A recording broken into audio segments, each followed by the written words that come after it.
You are now watching Bleav. Do you believe? This is Bo Smolka with Bleav in the Ravens podcast, discussing the Lamar Jackson contract in light of the Russell Wilson contract extension signed this week with Denver.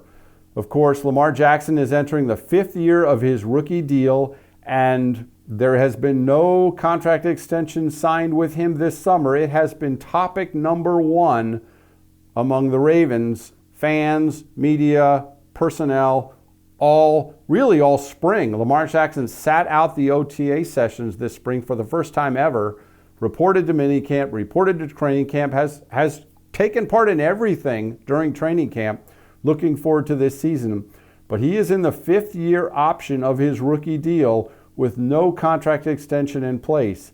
And as he sits here and watches, Russell Wilson has signed an extension now. Kyler Murray signed an extension earlier this summer. Of course, Deshaun Watson signed an extension this spring that a lot of people are considering an outlier in the negotiations, but Lamar Jackson has every right to look at that contract and say, hey, look what Deshaun Watson got.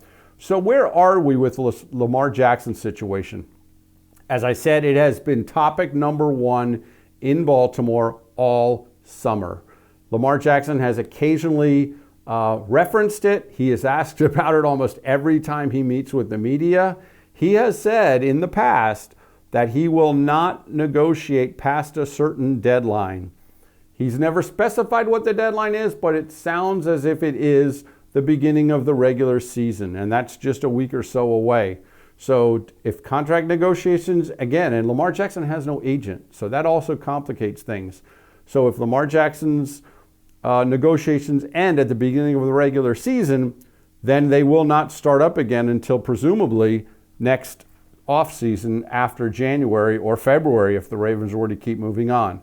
Where the Ravens stand in all of this, they have said, General Manager Eric DeCosta has said all along, we will operate at Lamar's urgency, meaning they are willing and able and ready to discuss this, to make a deal. They will operate at Lamar's urgency seems to imply that it is up to Jackson to make the biggest move or the next move at the bargaining table. Where does this go from here? We don't know. I mean, we know that Lamar Jackson, by a tweet he made earlier this week, that he said he made reference to the fact that he disputed a tweet that said the team had offered $250 million guaranteed. And he said, no, that actually hasn't happened. But looking at these contracts that are in place, right? Russell Wilson just got 5 years, $245 million, $165 million guaranteed. And this is a guy who has a career record of 9-7 in the playoffs with the Super Bowl title. Kyler Murray, 5 years, $230 million, $189 million guaranteed. He has yet to win a playoff game, quite frankly, and has a losing record as a starting quarterback, 22-23-1. You would think Lamar Jackson has every right to argue above Kyler Murray at 5-230 with $189 million guaranteed. Deshaun Watson, he got the outlier, right? 5 years, $230 million, all of it guaranteed. And it seems as if the perception is Lamar Jackson is holding out for a fully guaranteed contract. It's very rare in the NFL. Watson got it, and that becomes the big issue. Lamar Jackson has every right to say, wait a minute, Deshaun Watson got a fully guaranteed contract.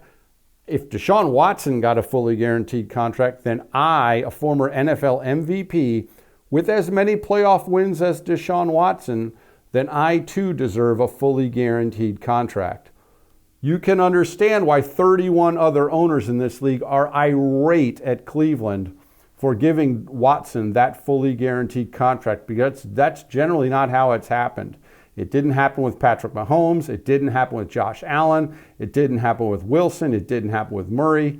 The fully guaranteed contract could become a sticking point here.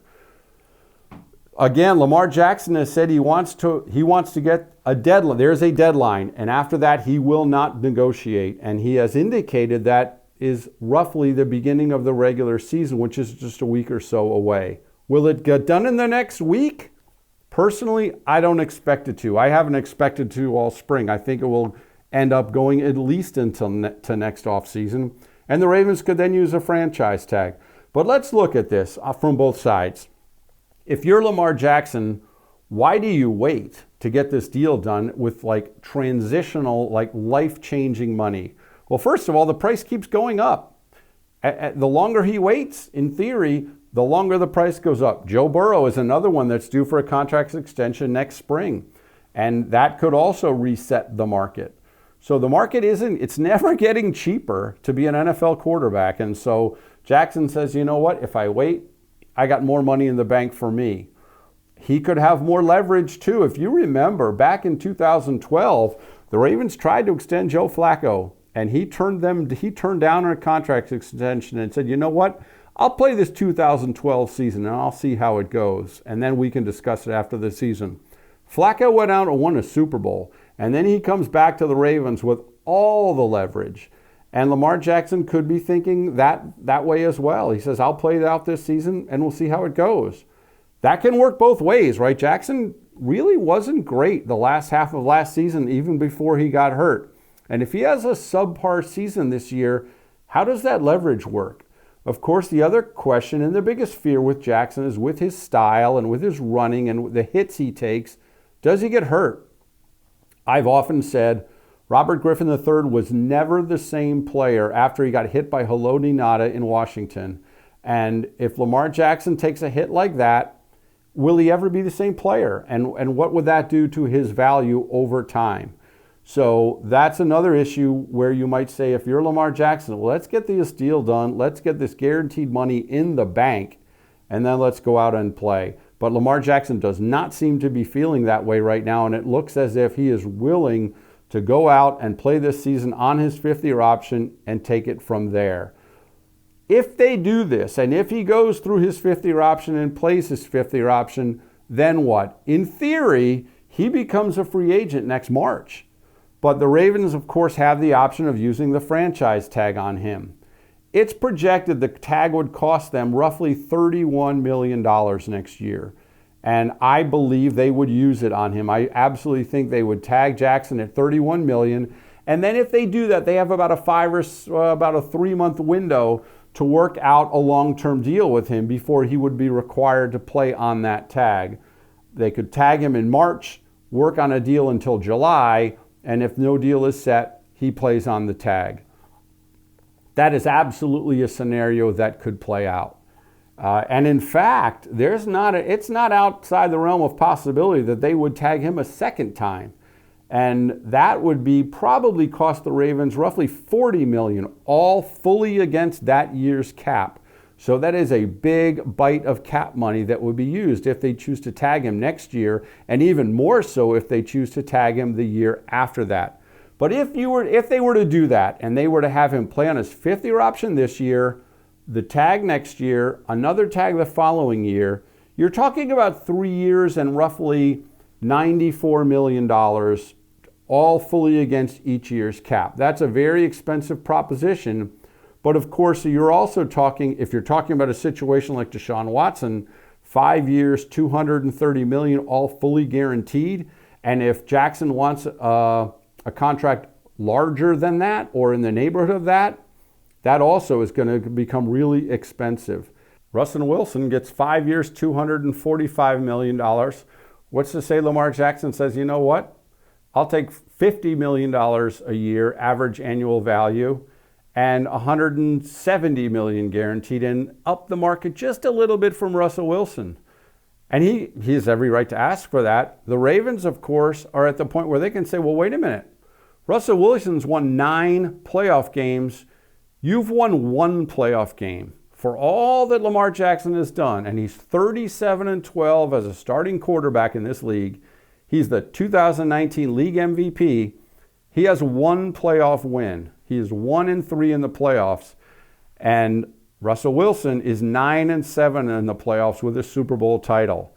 And this is where it gets really tricky. Without an agent, normally an agent and the general manager, Eric DeCosta, and Eric DeCosta's staff could kind of butt heads and go through these confrontational negotiations and argue about where the value is and where the shortcomings are and why we feel this way and why you feel that way. And it can get contentious.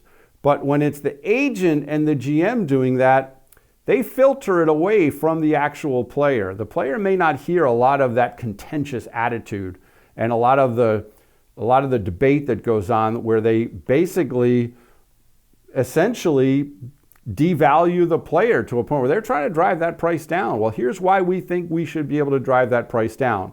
Lamar Jackson has 1 playoff win. Rusell Wilson has 9. If you're Lamar Jackson and you don't have an agent, and now you are working directly with the team, he's the one hearing that. And Eric DaCosta has to go to Lamar Jackson and say, we don't think you deserve that much because you've only won 1 playoff game. And that's where I think this can get really, really dicey between the team and Jackson. Both sides have said they really want Jackson to be here for the long term. The team has said it. Jackson has said it. Until it happens, though, it is fair to question whether it will happen. So I think, as I said, this Lamar Jackson contract has been story number 1 in this camp since January. It continued through the spring when he wasn't here, and it will continue for sure through the season unless a deal gets done. The Rusell Wilson deal may have set a more of a benchmark, but I think Jackson is still looking for more than that, and I think if a deal doesn't happen before that, he's going to have to play his way into it in 2022. This is Bo Smolka from the Bleav in the Ravens podcast addressing the Lamar Jackson situation on the Bleav Sports Network.